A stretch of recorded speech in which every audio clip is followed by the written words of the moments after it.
Spécial enseignement biblique approfondi. Jéhovah est-il le nom du véritable Dieu? Quel est le vrai nom de Dieu? Es-tu témoin de Jéhovah ou témoin de Jésus-Christ? Tout ce qu'il faut savoir. Vous connaîtrez la vérité et la vérité vous affranchira. Inspiration reçue par l'évangéliste Jean Gratien.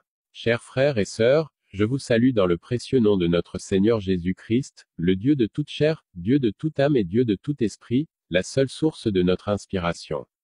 Le sujet actuel est d'une grande délicatesse, car plusieurs chrétiens ont forgé leur foi sur ce nom depuis qu'ils se sont convertis, mais beaucoup n'ont pas cherché à connaître comment cette appellation populaire s'est glissée dans le corps de Christ. Or la parole déclare dans Éphésiens 2 verset 20, « Vous avez été édifiés sur le fondement des apôtres et des prophètes, Jésus-Christ lui-même étant la pierre angulaire. » En tant que chrétiens, nous devons suivre donc la trace des premiers apôtres qui nous ont précédés.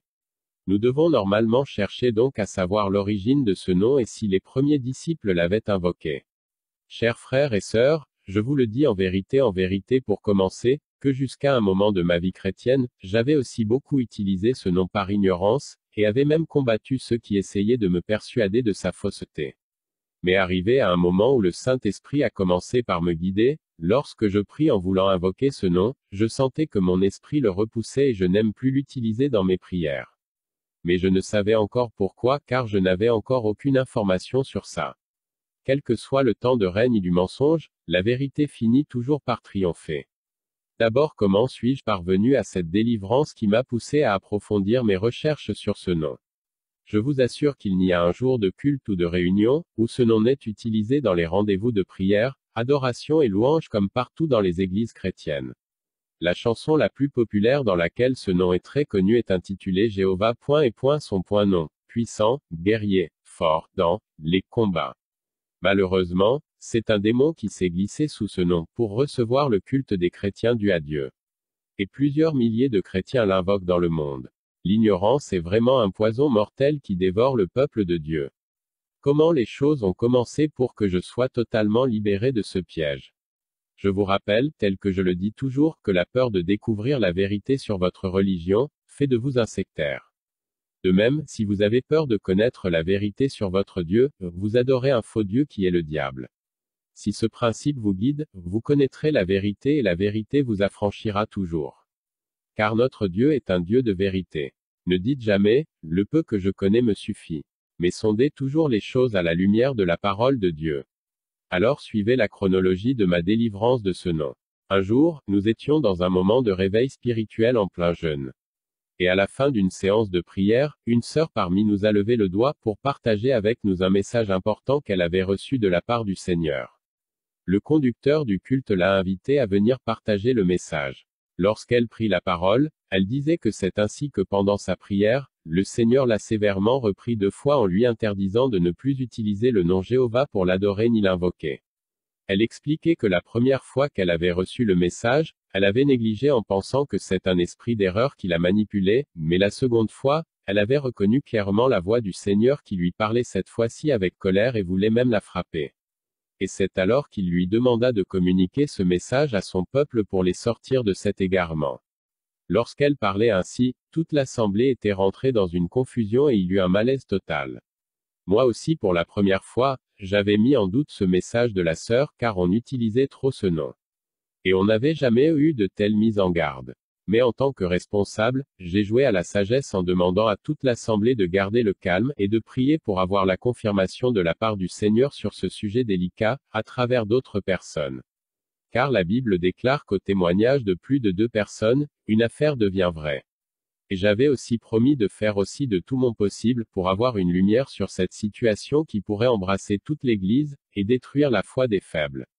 Le lendemain, j'ai pris contact avec 3 différentes sœurs que le Seigneur a mis à ma disposition dans 3 différents pays, pour me soutenir dans le ministère, surtout s'il y a un sujet de confusion qui risque d'emporter des âmes, le Seigneur utilise leurs canaux pour m'apporter des réponses claires sans mélange. Ce sont des sœurs qui ont de puissants dons de prophétie, de révélation et d'audition excellente du Seigneur. La Bible déclare dans Jérémie 33 verset 3, « Invoque-moi, et je te répondrai, je t'annoncerai de grandes choses, des choses cachées, que tu ne connais pas. » Ainsi, j'ai contacté la première sœur au Gabon sur le sujet en lui demandant de consulter le Seigneur concernant le titre Jéhovah qu'on emploie pour l'invoquer dans les prières et adorations. Les 30 minutes qui ont suivi, elle m'envoie une réponse fracassante. Elle me dit que le Seigneur vient de lui dire qu'il ne s'est jamais appelé Jéhovah, ni hier ni aujourd'hui, ni dans le passé, ni dans le futur. Qu'il ne s'est jamais présenté à un prophète ni à un disciple sous ce nom. Alors ceux qui utilisent ce nom pour l'invoquer ne lui adressent pas leur prière. Dans cette réponse que la sœur me fournissait, elle me précisa qu'elle aussi vient d'avoir sa délivrance, car ça lui arrive de temps en temps d'employer ce nom contenu dans les louanges et adorations sans jamais poser de questions à propos. J'ai pris bonne note de sa réponse. Mais je ne me suis pas arrêté là. Je me suis tourné vers la seconde sœur qui habite la Grande-Bretagne, et qui a aussi le même don de prophétie et de parole de connaissance. Je lui ai adressé la même requête. Quelques heures plus tard, elle m'envoie la même réponse exactement comme la première réponse. Or, je ne lui avais rien dit sur la première réponse que j'ai déjà obtenue. Le Seigneur est vivant. Et à elle, le Seigneur lui ajoute de dire à ceux qui l'appellent 3 fois 5 qu'il est plutôt infiniment saint. Que sa sainteté ne se limite pas à 3, mais à l'infini. Car ça n'a pas de limite ni de fin. C'est pourquoi, les anges et les 4 êtres vivants l'invoquent jour et nuit devant son trône, Saint, Saint, Saint, Saint. Lisons. Apocalypse 4 verset 8. Les 4 êtres vivants ont chacun 6 ailes, et ils sont remplis d'yeux tout autour et au-dedans. Ils ne cessent de dire jour et nuit, Saint, Saint, Saint est le Seigneur Dieu, le Tout-Puissant, qui était, qui est et qui vient. Ô Seigneur, prends pitié de ton peuple qui ne te connaît pas, et qui ne cherche pas à te connaître, toi le Dieu insondable, caché au monde, mais qui se révèle aux petits enfants qui te cherchent. J'ai pris bonne note de la réponse de la sœur avec grande joie. Ça fait 2 réponses similaires. Or la Bible déclare qu'une affaire ne sera tranchée que sur la déposition de 2 ou 3 témoins. Donc en temps normal, je devrais m'arrêter là pour tirer une conclusion qui s'est déjà dessinée. Cependant, je me suis encore dirigé vers la 3e sœur qui est en France. Je lui ai adressé la même requête. En quelques heures, elle m'envoie aussi la même réponse avec les mêmes précisions. Ici le Seigneur lui ajoute que ce sont les hommes qui lui ont attribué ce nom, et comme il ne porte pas ce nom, un esprit impur l'a récupéré pour tromper ses enfants. Et comme celui qui cherche trouve, il annonce officiellement à ses enfants, de sortir de cet égarement. La dernière sœur qui a reçu cette réponse, pour ne pas m'envoyer n'importe quoi, dans sa prudence, est allée faire d'autres recherches approfondies sur Internet pour connaître la vraie origine de ce nom Jéhovah. C'est alors qu'elle fut bouleversée par les découvertes choquantes qu'elle a faites. Elle m'a transmis la réponse du Seigneur et aussi les liens de ses recherches. Ça fait en tout 4 personnes qui ont reçu le même message du Seigneur sur ce nom. Ma délivrance fut arrivée à 99% de téléchargement. Moi-même, j'ai effectué une fouille approfondie pour voir. J'ai été surpris de savoir que c'est seulement dans Genèse de Louis II que le problème se pose. Lisons. Genèse 22 verset 14. Abraham donna à ce lieu le nom de Jéhovah-Jireh. C'est pourquoi l'on dit aujourd'hui, à la montagne de l'Éternel il sera pourvu. Déjà ici, c'est le nom attribué à un lieu. Mon Dieu n'est pas un lieu. Dans d'autres versions, le nom Jéhovah n'apparaît pas.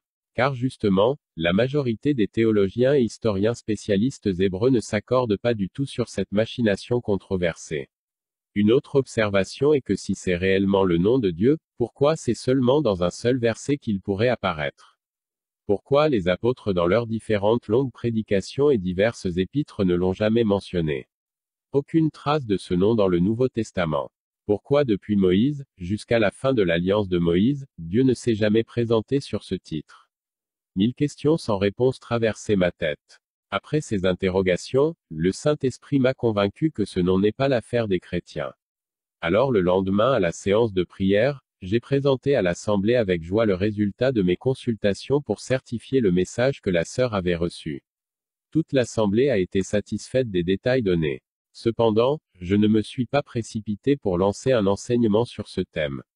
Car après ces résultats, il faut que moi-même, le Seigneur m'enseigne profondément d'une autre manière sur ça, avant que je ne puisse partager avec son peuple qui me suit, pour ne pas les égarer. Car la Bible déclare dans Marc 9 verset 42. Mais, si quelqu'un scandalisait un de ces petits qui croient, il vaudrait mieux pour lui qu'on lui mît au cou une grosse meule de moulin, et qu'on le jetât dans la mer. Alors j'ai pris un bon moment pour sonder le Seigneur qui m'a orienté, pour avoir d'autres éléments clairs pour sauver son peuple de cet égarement. La Bible déclare dans Osée 4 verset 6. Mon peuple est détruit, parce qu'il lui manque la connaissance. Mais si les gens continuent de mourir dans l'ignorance, c'est parce que les gens ne consultent pas Dieu, mais ils suivent la sagesse humaine théologique qui égare le peuple. Sinon, quand moi j'ai fait les recherches sur ce nom, j'ai compris que plusieurs savent pertinemment que ce nom est un piège qui s'est glissé dans le corps de Christ, mais beaucoup de serviteurs de Dieu qui sont conscients de cette supercherie n'ont pas eu le courage d'en parler, de peur de se voir jeter des pierres. Or, eux ils aiment dire des choses que la foule va applaudir. Quel est donc le vrai nom de Dieu? Dans tous les textes hébreux, vous ne verrez jamais le mot Jéhovah. Le nom propre de Dieu dans les anciens textes hébreux s'écrit YHWH. Pour la première fois que Dieu veut se présenter à Moïse, il a dit, « Je suis celui qui suis ». Lisons. Exode 3 versets 13 à 14. Moïse dit à Dieu, « J'irai donc vers les enfants d'Israël, et je leur dirai, le Dieu de vos pères m'envoie vers vous. Mais, s'ils me demandent quel est son nom, que leur répondrai-je » Dieu dit à Moïse, « Je suis celui qui suis. » Et il ajouta, « C'est ainsi que tu répondras aux enfants d'Israël, celui qui s'appelle, Je suis, m'a envoyé vers vous. » C'est un nom mystérieux. Dans ce nom on peut lire, « Je suis celui qui ne finit pas. Je suis celui qui existe de moi-même. Celui qui n'a pas de commencement ni de fin. Je suis celui qui règne. » Etc. Or dans la rédaction des textes sacrés, les rabbins juifs évitent de prononcer directement le nom propre de Dieu. C'est alors qu'ils ont remplacé le tétragramme YHWH par Adonai ou Elohim. Alors partout où ils devraient mettre YHWH, ils se sont convenus de mettre l'un de ces deux noms. Elohim égale Éternel. Adonai égale Seigneur. Or jusqu'à un passé récent, les voyelles n'existaient pas en hébreu. À un moment de l'histoire, des manipulateurs ont choisi de prendre les voyelles dans Adonai pour insérer dans le tétragramme YHWH, c'est eux qui les a conduits à obtenir le son Yahoah. En effet, en français facile, le nom Jéhovah n'a jamais été le nom propre de Dieu. Jéhovah est une déformation du tétragramme YHWH. C'est en ajoutant donc des voyelles EOA à ces 4 consonnes pour les lire que le nom Jéhovah est apparu dans certaines versions de la Bible. Ce mot n'a jamais existé dans les textes originaux de la Sainte Bible. C'est le fondateur des témoins de Jéhovah, y compris certaines personnes avant lui, qui se sont rendues coupables d'un tel égarement. Voici un extrait des détails sur Wikipédia que vous pouvez consulter sur Google. Lisons. Le mot « Jéhovah », d'apparence scientifique, est contestable sur les plans historiques et théologiques.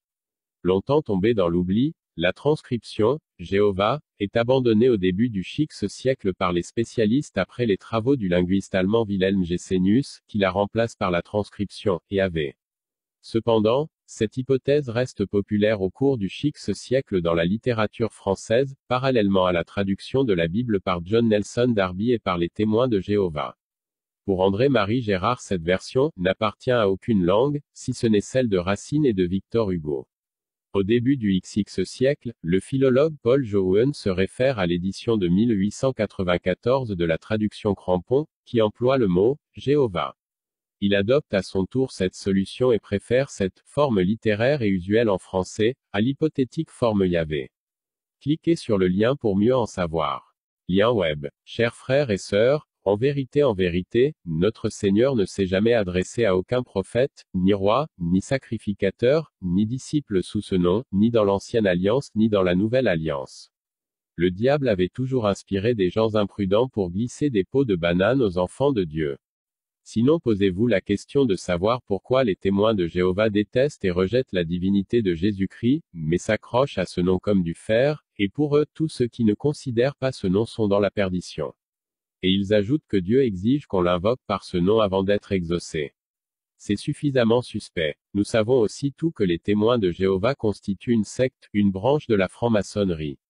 Charles Russell Taz qui a fondé cette secte est un grand dignitaire de la franc-maçonnerie, 33e degré. Donc lui, il fait la propagande de son Dieu par ce nom, et non du Dieu des chrétiens. D'ailleurs leur secte considère Jésus-Christ comme un simple messager comme la secte islam. Mon Jésus-Christ n'est pas un messager, il est le message. Il est le message d'amour et la main tendue de Dieu adressée à toute l'humanité. Quiconque l'accepte sera sauvé. Quiconque le rejette sera condamné. Voici un autre mystère. Quand Dieu se présentait à Moïse sous le nom de « Je suis », il y a des attributs derrière ce nom qu'il n'a pas affichés. Lesquels sont « Je suis celui qui crée »,« Je suis celui qui guérit »,« Je suis celui qui sauve »,« Je suis celui qui pourvoit »,« Je suis celui qui console »,« Je suis celui qui restaure ». Mais lorsqu'il veut se révéler à nous sous la nouvelle alliance, il a utilisé la même formule que seuls ceux qui ont le Saint-Esprit peuvent décrypter. Lisons. Jean 8 verset 58. Jésus leur dit, en vérité, je vous le dis, avant qu'Abraham fût, je suis. La même formule, je suis, utilisée dans Exode. En revanche, le nom de Dieu révélé par le Saint-Esprit à nous les vrais élus, est Jésus-Christ. C'est pourquoi il est écrit dans Philippiens 2 versets 9 à 11. C'est pourquoi aussi Dieu l'a souverainement élevé, c'est-à-dire, donné une valeur suprême au nom Jésus-Christ, et lui a donné le nom qui est au-dessus de tout nom, afin qu'au nom de Jésus tout genou fléchisse dans les cieux, sur la terre et sous la terre, et que toute langue confesse que Jésus-Christ est Seigneur, à la gloire de Dieu le Père. C'est en ce nom que les disciples ont opéré. C'est ce nom qu'ils ont prêché, c'est par ce nom qu'ils ont fait beaucoup de miracles. C'est en ce nom qu'ils ont baptisé. Lisons ce que Pierre disait. Acte 2 verset 38. Pierre leur dit, repentez-vous, et que chacun de vous soit baptisé au nom de Jésus-Christ, pour le pardon de vos péchés, et vous recevrez le don du Saint-Esprit. Pierre n'a pas recommandé de baptiser au nom de Jéhovah ni autre nom. Mais seulement au nom de Jésus-Christ le seul Sauveur. Mais pour avoir cette connaissance, il faut recevoir la révélation de la part du Seigneur par son Esprit. Car c'est pas destiné aux profanes, aux incrédules, mais aux élus. C'est pourquoi il est écrit. 1 Jean 5 verset 20. Nous savons aussi que le Fils de Dieu est venu, et qu'il nous a donné l'intelligence pour connaître le véritable, et nous sommes dans le véritable, en son Fils Jésus-Christ. C'est lui qui est le Dieu véritable, et la vie éternelle. C'est une équation que les sages de ce monde ne peuvent résoudre. Comment un Fils peut être le véritable Dieu? Nous en reviendrons sur l'enseignement sur la divinité de Jésus-Christ. Mais ce qu'il faut retenir est que, nous les chrétiens devrons cesser de suivre naïvement la direction inconnue des autres, et emprunter la voie tracée par nos aînés dans la Bible, qui ont posé le premier fondement. Apôtre Paul n'a jamais employé le nom Jéhovah, ni Pierre, ni aucun disciple n'a utilisé ce nom. Mais le malin nous manipule par ces choses à cause de notre imprudence. Dans nos combats spirituels, la réalité est encore plus palpable. Vous pouvez essayer d'utiliser tous les noms de Dieu que vous connaissez, les esprits ne réagissent pas. Mais quand vous invoquez le nom de Jésus-Christ, ils sont ébranlés, secoués et se détalent. La dernière fois, nous avons été en face d'un esprit de domination, se présentant comme étant Jéhovah. Nous l'avons ligoté, jeté dans l'abîme au nom de Jésus. Ensuite s'est présenté un esprit appelé Allah. Nous lui avons fait le même traitement. Dans une autre délivrance, nous avons tenté de chasser l'esprit par le nom Jéhovah pour voir ce qui allait se passer. Aussitôt l'esprit a commencé par rire à gorge déployée. Nous avons demandé pourquoi ce rire moqueur, il répond que nous ne pouvons pas le chasser avec le nom caché de son maître. Et c'est alors qu'il nous dit qu'ils ont introduit ce nom dans la bouche des chrétiens pour les affaiblir et les égarer. C'est pourquoi la prière de beaucoup de chrétiens ne peut chasser, même une mouche. Ils invoquent leur maître. En écoutant ces discours, ajoutez à ce que le Seigneur m'a enseigné par 4 bouches, que ce nom n'est pas son nom, nous avons reçu donc la dernière preuve que ce nom doit être banni de la bouche des chrétiens. La chair peut se tromper, mais le spirituel ne se trompe jamais. Chers frères et sœurs, reconnaissez que si les églises sont aujourd'hui de plus en plus faibles et facilement accessibles aux démons, c'est à cause de tous ces égarements où on invoque des noms inconnus sans force pour délivrer. Or il a promis dans sa parole dans 2 Chroniques 7 verset 14. Si mon peuple sur qui est invoqué mon nom s'humilie, prie, et cherche ma face, et s'il se détourne de ses mauvaises voies, je l'exaucerai des cieux, je lui pardonnerai son péché, et je guérirai son pays. Mais beaucoup de chrétiens prient, jeûnent et font tout, mais les sorciers les malmènent encore. Pourquoi? Parce qu'ils ne savent pas invoquer le véritable nom de leur Père qui a dit, invoquez-moi dans la détresse, je vous répondrai. C'est pour vous dire que pour que votre prière soit efficace, employez le nom de Jésus-Christ. Dans vos adorations et louanges, vous pouvez utiliser tous les titres et attributs glorieux de Dieu que vous connaissez pourvu que ça soit dans la Bible. Mais, je vous demande de bannir le nom Jéhovah de toute votre existence. Nous ne sommes pas des témoins de Jéhovah, mais nous sommes témoins de la mort et de la résurrection de Jésus-Christ. 2 Corinthiens 3 verset 6. Il nous a aussi rendus capables d'être ministres, témoins, d'une nouvelle alliance, non de la lettre, mais de l'esprit, car la lettre tue, mais l'esprit vivifie. Autre aspect de la situation, dans certaines langues locales en Afrique comme le Minan au Togo, ou Adja au Bénin, le nom de Dieu est rendu sous cette appellation qui est même plus populaire que le nom de Jésus-Christ dans les églises. Et si depuis longtemps, le Seigneur a gardé le silence sur cet égarement, ce n'est pas qu'il l'approuve, mais observe jusqu'où ira l'égarement de son peuple.